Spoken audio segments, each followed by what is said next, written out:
and I go back a long way.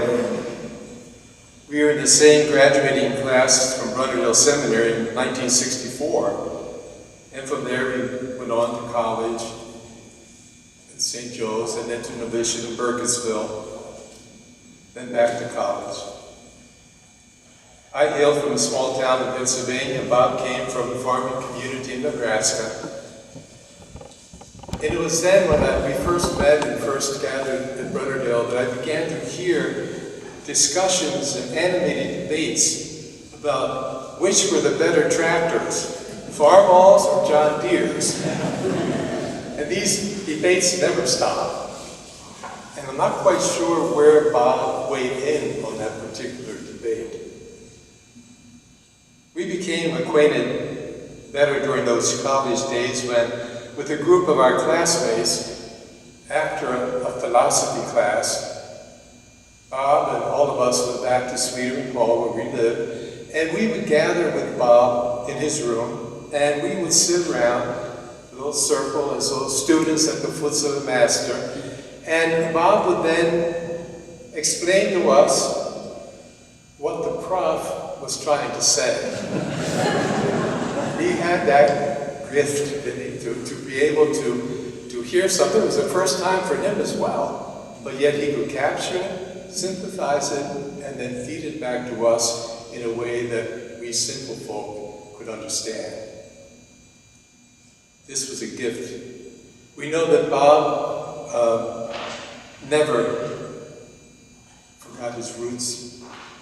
Bob was from that farm in Nebraska, and he would go back there as often as he could. He had an extremely busy schedule, but he would love to go back there. And he would feel just as comfortable donning his flannel shirt and a cap and overalls and jumping on a tractor and plowing. Just as comfortable there as he was with sitting among learned theologians and talking before bishops and cardinals and meetings in the Vatican or wherever he was. This was Bob, down to earth. And I think that connectedness with the earth, that farming part in him, maybe that translated into helping us to be able to understand as he explained it to us in down-to-earth terms. Whether we were talking about spirituality, about philosophy, about world events, Bob had that capacity. A brilliant mind, but yet able to synthesize and to speak in terms that people could connect with and understand. He never talked down to people, even though he had a brilliant mind. But he was, in the essence, a humble person. When he was at CTU, and I had the privilege, and I was happy to spend one semester there, I forget what year, I think it was 88, or early 89. I was introduced to what they called in those days the Emlyn Institute. Now, I know a lot of my confreres, and some of you out there, I think, were in some of those Emlyn Institutes that Bob organized. They were, it was a funny evening. Bob, it was a time when you saw Bob in a different light. He wasn't that professor up there. He was just a good down-to-earth guy who liked to have fun. And we were all had to dress as farmers. Because I don't know what I put on, but I tried to look like a farmer, however that's supposed to look. And Bob, I can still remember, I could see him, I can still see him. He was there with his cap on, with a big red scarf tied around his neck, with his flannel shirt, with coveralls.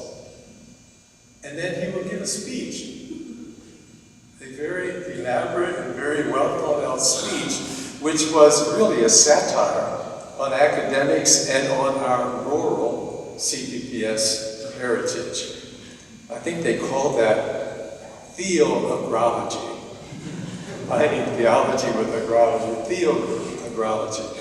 But it was a fun evening. After graduation from St. Joe's in 1969, that was when St. Charles closed here as a seminary, and we split all over the place. I went south to Chile to study theology. Bob, for his part, went to Nijmegen, where he studied under the great theologian Edward Skilbeeks. It was after the council, and so in those years, all the religious communities, we were all going through this process of asking the question about our identity. How many times have we heard that? Who am I? Who are we? And that was okay. We had to reassess ourselves in the light of our spirituality, in the light of our charism, and redefine it. We were all immersed in that. And as such, in Chile, we organized in the early 80s the first Precious Blood seminars on our spirituality to try to figure it out. What is it? How can we live it today? And I was part of the team. We invited Bob to come down to speak to us. So Bob came, and he spoke to us in terms about Precious Blood spirituality based upon scriptural texts in light of the liturgical reforms and all of that of Vatican II. And he spoke to us and helped us discover, for many of us, for the first time, just what this spirituality was all about. And a question that's always nagged me: how do we connect it with our everyday life? And I think Bob helped us to do that. I know I came away from that. It was a seminar of religious sisters of different communities, our Dayton sisters, the Adorers of the Blood of Christ, a local Chilean congregation formed in Chile, our missionaries. It was exciting. When I read the gospel and read over the gospel for today, I thought, we experienced sort of what the disciples did as they were walking along the road to Emmaus. They're trying to figure out, what happened? What's going on? How do we understand this? And Jesus walked with them. And then, after hearing their story and their concerns, explained to them in light of the scriptures what they were going through. Bob did that for us. He listened to the stories of Latin America. In those days, as you know, and maybe I think most of you know, in those days there was a lot of dictatorship in Latin America, Chile, Argentina, Brazil, Paraguay. We were living under repressive regimes. And so the word which came out of that first seminar of Precious Blood spirituality that Bob developed for us was liberation. Liberation. The struggle to be free from oppression, from injustices. He taught us a spirituality for hope and for solidarity. This was the initial emphasis of our spirituality, of the renewal of a new sense of spirituality for all of us. And then also, what he gave us in Chile in that year, the beginning of the 80s, was later in his book, In Water and the Blood, which is a must-read for anyone who wants to get involved or understand Precious Blood spirituality. I was excited. I was really turned on. Because at that moment I was asking myself, what does it mean to be a missionary of the Precious Blood? What makes me different from anyone else who is trying to follow Christ?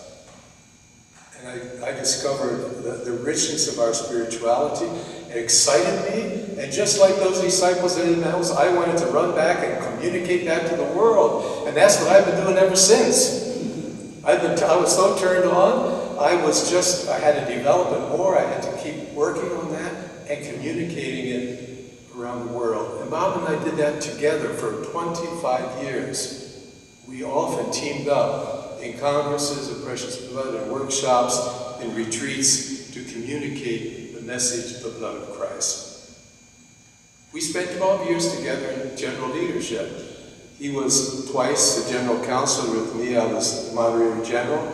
And I could once again always see and admire in Bob how we could go through 2, 3, 4 days of talk after talk after talk given by various people. And then in the last evening, he would go to his room, and the rest of us were probably partying, and Bob was up in his room, and the next day, the next morning, he would come out with maybe a 4 or 5 page synthesis of everything that was said, and every important thing that was said during that entire week. We were amazed, but we were very grateful. So you can imagine Bob always got that job of being the one who would bring together that synthesis and communicate it to us in a way that we could communicate it also to others.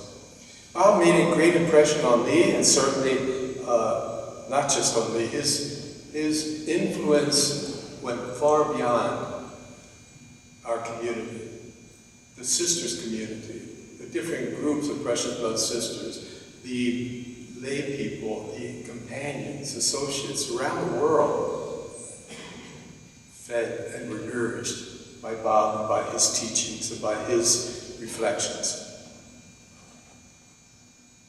If liberation was the leitmotif of those first years and maybe the first decade of our rediscovery of our spirituality, then in the 90s, later began to emerge another theme, and that was reconciliation. And as you know, and many of you out there, as you work with Bob and CTU, know how important that has become for us and how central that was to Bob's teachings in all these last decades of his life. He wrote books on that, he lectured on it, he wrote articles, he was invited to participate in different groups around the world. And when he was in Austria for the last time at a workshop for the German-speaking members of our congregation, he gave an interview also in which he explained, and he said, I can remember exactly the moment when I became interested in reconciliation as part of the precious blood spirituality. And he said it was in one of our seminars in Chile, one of these that we repeated several times, several years, and it was during the year 1986, he said. In that year, the Chilean bishops had declared a year of reconciliation. Now, I was sitting in those years on the pastoral council for the cardinal for the Archdiocese of Santiago, and during our meeting planning this year of reconciliation, one of the pastoral people responsible for the pastoral in the diocese looked over at me and he said, Father Pepe, he said, you're a precious blood missionary. Help us understand what reconciliation is. I thought, oh my man. I don't know what I answered. I really don't. I stumbled around. I tried to say something to get them all off my back. Because people were struggling. This was in the 90s. And people were struggling to understand the whole concept and the implications of reconciliation. And Bob said in that meeting, in that seminar that we had in 1986, the year of reconciliation, someone asked him the question, or requested, he said, Father Roberto, will you give us a conference on reconciliation? On the spur of the moment. So I guess he did one of his things in the nighttime, and before you knew it, the next day he came back and he gave us a conference. Now he himself, and these are his words, not mine, he himself said, the talk really wasn't very good. He said, since I didn't understand what I was talking about. So Bob said that in those days. Obviously though, knowing Bob, that sparked in him a quest. He really had to dig into what reconciliation meant. And he has dedicated a great part of his life to helping to delve into the mystery and the call of reconciliation. And of course, he's written several books and numerous articles, and he's been around the world speaking on the subject. And we know from the fact that in our lives as missionaries, reconciliation has become a central theme You see that from the PBMC, the Precious Blood Ministry of Reconciliation in Chicago. We see how in Colombia they're trying to form a center of reconciliation, how Peru and Brazil are working on reconciliation with nature, how to care for the common home. So we've had 2 symposiums internationally on our congregation on reconciliation in Spain and one in Peru. So this is now part of who we are, and we still are searching for ways to understand it and to communicate it and to discover how it influences our ministry. Bob's influence goes far beyond, though, our community, far beyond even Chicago. It's global. Bob and I, when we were on the council together, we would travel together many times, and especially when we were in German-speaking groups, because I didn't know German, and Bob was an expert in that. So we would travel together, and I could see as general, and you can probably imagine it wasn't always easy to work with Bob in a sense, especially, there's this brilliant Bob and his so-so Barry, and we were trying to do all these things together. It worked pretty good for 25 years. I hear from people talking about Bob that many times, even up until as close to the end, he would meet with friends, colleagues, former students, and they'd go out for breakfast or lunch or supper. It was always like that table fellowship, and Bob enjoyed that so much. And we probably all have memories of some of those moments. After he left general leadership, Bob and I, Bob was engrossed in all of his activities, and I was up in Salzburg, the Spirituality Center, and we sort of drifted apart in the sense of we didn't have a lot of communication. But we got together again and began to communicate once again when I was diagnosed with cancer. Bob reached out to me. He was struggling with his own health problems at that time, and we began to correspond once again. What brought us together was our vulnerabilities and our mortality. I'm so grateful that we could reunite, come together again. The type of reconciliation was brought about by the suffering we were both experiencing in our crisis of health. In the last conference that Bob gave, I think it was at the Kansas City province at a retreat in 2018, he used the theme, we're talking about the new creation, which we're involved in trying to make a new creation here in the United States as a community. He talked about a journey. And he used many biblical examples of journey. Today we're here to celebrate Bob's final journey. He has now become a new creation. A new creation. He's been transformed. Death is not the end, it's a transformation. He has now been transformed into a new creation. And he has joined a cloud of witnesses. That great cloud of witnesses is standing before the throne, standing before the Lamb, praising and thanking God and blessing God. We have a great legacy that Bob has left us. And it's a legacy, I think, which is going to guide us and sustain us as we as a congregation, and companions and associates are born into this new creation. Bob's vision, his insights will inspire and sustain us on our journey. He now joins us. He now joins us today with his parents, his other family members, friends, and community members who have died, preceded him in death. And I can imagine Bob sitting at the banquet table in New Jerusalem, along with other great C.PP.S. theologians who went before him. Edmund Kaiser, George Lubelai, Rudolph Bierberg, Bob Siebenek, Ed Sigmund, Frank Summer, Al Spilling, and his fellow Nebraskan philosopher, Father Robert Lechner. Surely he will have a beautiful encounter with his mentor and friend, Father Edward Skillebeeks. What an illustrious cloud of witnesses Bob joins. And we join with them as they sit at the banquet table in heaven, drinking of the choicest wines. We will raise the cup of thanksgiving and blessing at the table of the Eucharist, echoing the words of the song we have heard proclaimed. How can we give thanks to the Lord for all the good that he has done for us?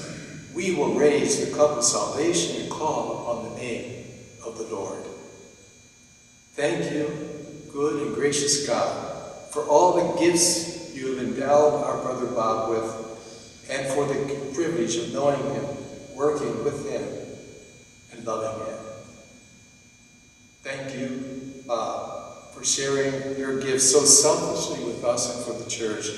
Thank you, family of Bob, for sharing your son, your brother, your uncle, your friend with all of us. We are much better people because this boy from Nebraska joined our congregation. May you go in peace and enjoy for all eternity that loving embrace of our good and gracious God, and find rest in his sacred